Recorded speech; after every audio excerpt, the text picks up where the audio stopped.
All right, everyone, ready to dive in. Today, we're all about traditional karate-do.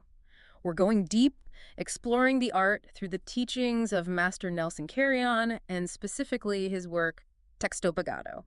And it's interesting, it's not just a regular instruction manual. No, not at all. It's more like philosophy mixed with, real-world application. Yeah, you really see that when he talks about constant evolution, but also emphasizes tradition, staying true to the roots. It's a balance, isn't it? Like, tradition guides us, but it doesn't hold us back.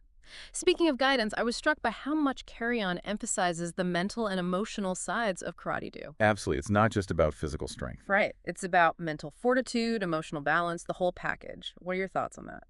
Well, it's like he brings up this concept of heiwa, which means peace, right? And for him, it's central to Okinawan karate-do, this idea of peace. It's not just, something you say, it's something you live, you practice. And I think that's really powerful. It makes you think, how do we cultivate this heiwa? Especially when life gets chaotic, right? I mean, how do you find peace in the middle of conflict? Exactly. And, it ties into another thing Carrion talks about, karate ni sentenashi, which translates to there is no first strike in karate. Oh, yeah, that's a big one.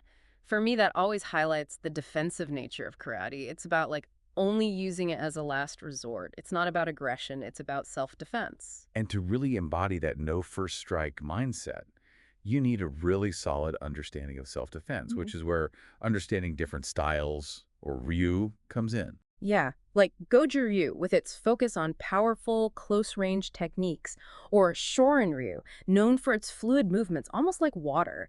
Each Ryu offers a unique perspective on self-defense. It's pretty amazing. It is, and it just shows the depth and complexity of karate. It's so much more than just fighting. It's, like you said, a journey, a lifelong journey of self-improvement. And Carry On, he really stresses that continuous learning for both students and teachers. Absolutely, it's a two-way street. Right. He wants us to, think beyond just the how of a technique. It's about the why, the Hmm. deeper meaning behind it. Like even something as simple as bowing when you enter and leave the dojo. There's meaning there, a respect for the space, the tradition, everything that came before you. Have you found that to be true in your own practice? Definitely. It's those layers of meaning, those aha moments that make it so much more than just a physical practice. Like you said, it's a journey. And I think that's what I love about it.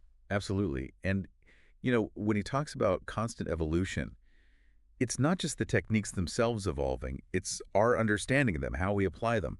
That evolves too over time. That's such a good point. I mean, think about it. How has your understanding of a specific technique, maybe even something as fundamental as a Gadan Barai block, changed as you've progressed? Right. It's a process of constant learning and refinement. And Carrion, he leaves us with something that I think sums this all up beautifully.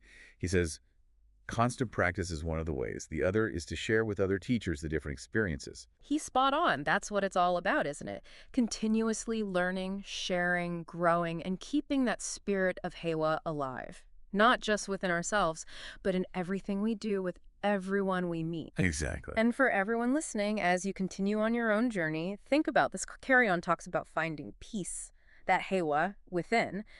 But how would you define that peace, and how can your practice help you embody it, not just in the dojo, but out in the world? That's something to reflect on. It really is. It's a lifelong exploration, this journey of traditional karate-do. And as always, we're here to explore it with you.